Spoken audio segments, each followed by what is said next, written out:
સલામત ગુજરાત વિકાસશીલ ગુજરાતના બણગા ફૂંકતા લોકોને રોજ એક ઘટના જવાબ આપે છે કે શું ખરેખર ગુજરાત સલામત અને વિકાસશીલ છે? શું ગુજરાતમાં એમાં પણ સ્માર્ટ સિટી અમદાવાદ, સુરત, રાજકોટ અને વડોદરામાં તમે ઘરની બહાર નીકળો એટલે સુરક્ષિત છો તેવો પ્રશ્ન થાય તો તેનો જવાબ આવે ના. ઘરને બહાર નીકળતા ક્યારે મોતનો ભેટો થઈ જાય તે માણસ નથી જાણતો, કારણ કે માણસના નામે જીવતા રફતારના રાક્ષસો અને અસામાજિક તત્વોને એક પણ પ્રકારનો ડર નથી. કાયદો અને વ્યવસ્થા તો તેમના માટે બન્યા જ ન હોય તેવું કહીએ તો કંઈ ખોટું નથી. નમસ્કાર, આપની સાથે હું ભગવતી વિશાવડિયા. સુરતમાં હવે કેમ રહેવું આ એક પ્રશ્ન છે. આ એટલા માટે કહેવું પડે કેમ કે કાપોદ્રામાં રત્ન કલાકાર તરીકે કામ કરીને પોતાના પરિવારને આર્થિક રીતે મદદ કરતા એક 17 વર્ષીય સગીર અને 4 બહેનોના એકના એક ભાઈની 14 એપ્રિલની સાંજે એક નશેડીએ રસ્તા પર ચપ્પુના ઘા મારીને હત્યા કરી. ઘટનાને લીધે બપોરના 11 વાગ્યાથી 1 થી 1:30 વાગ્યા સુધી આ ઘટનાને લઈને દેખાવો કરવામાં આવ્યો. ત્યારબાદ પોલીસે ઝડપી ન્યાયની બાંયધરી આપતા મામલો શાંત પડ્યો હતો.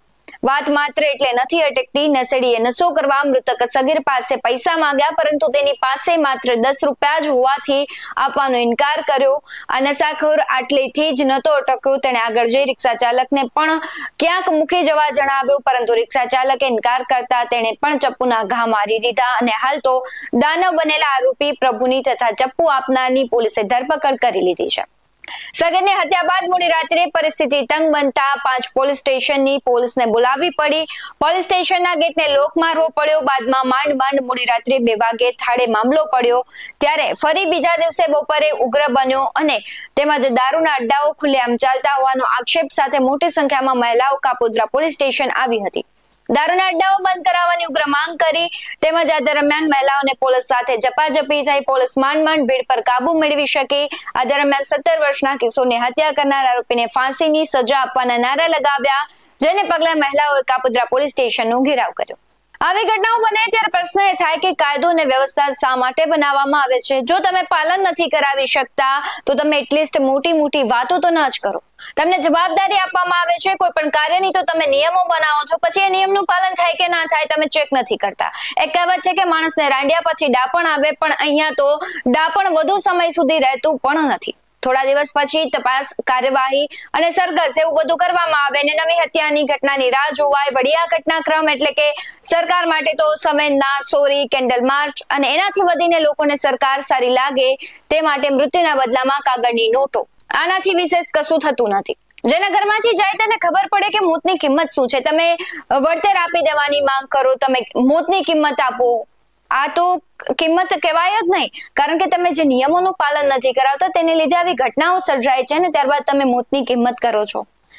4 મહિનાના લાડકવાયા ભાઈના મોતની ખબર સાંભળીએ પરિવારની પરિસ્થિતિ કેવી હશે આપણે કલ્પના સુદ્ધા પણ ન કરી શકે. આવી ઘટના એટલે બને છે કારણ કે કૂતરાઓને અત્યાર સુધી પાડવામાં આવ્યા હતા ને હવે કૂતરા પર કાર્યવાહીની વાતો કરે છે, તો અઘરું કામ તો છે જ, પણ મુશ્કેલ નથી. જ્યારે તમે પહેલા પાળો છો ત્યારથી અત્યાર સુધીમાં તમે કાર્યવાહી નથી કરતા, એને પાળવાની જરૂર નથી. જ્યારથી નાના ગુનાઓ કરે છે, આવા કૃત્યો આચરે છે, ત્યારે તમે કેમ એને કડક સજા નથી આપતા ને હવે તમે કાયદો વ્યવસ્થાની વાત કરો છો, સજા આપવાની વાત કરો છો ને સરઘસ કાઢવાની વાત કરો છો. તમે સરઘસ કાઢો છો પણ ખરા, તો શું એનાથી સમાજમાં અને ગુજરાતમાં કશો બદલાવ આવ્યો છે? કશો બદલાવ નથી આવ્યો. દિવસે ને દિવસે અસામાજિક તત્વો છે તે બેફામ બન્યા છે ને તેના રોજ દાખલા આપણે નજર સામે જોઈએ છે. હવે આના પણ શું કાર્યવાહી કરવી તે હરસંઘવીજી તથા કાયદો અને વ્યવસ્થાના જવાબદાર લોકોએ ખરેખર વિચારવા જેવું છે, કારણ કે આ સુરતની જ ઘટના નથી. સુરત, અમદાવાદ, વડોદરા, રાજકોટ આ તો સ્માર્ટ સિટી છે, પરંતુ નાના જે ગામડાઓ છે તેમાં પણ આવા કૃત્યો થાય છે. એક પણ પ્રકારનો કાયદાનો ડર હોય લોકોને તેવું લાગી નથી રહ્યું ને પોલીસ કરે છે શું આવી ઘટનાઓ બને છે ત્યારે?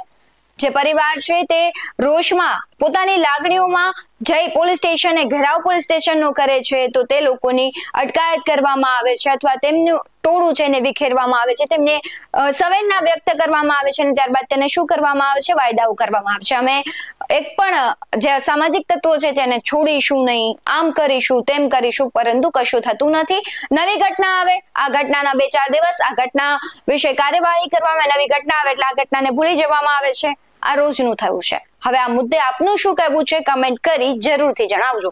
આવા જ વધુ અહેવાલો સાથે ફરી મળતા રહીશું. તમે અમારી YouTube ચેનલને સબસ્ક્રાઇબ કરવાનું, અમને Facebook અને Instagram પર ફોલો કરવાનું ભૂલશો નહીં. બાકી નવી અપડેટ્સ મેળવવા માટે જોતા રહો BS9 TV ન્યૂઝ. નમસ્કાર.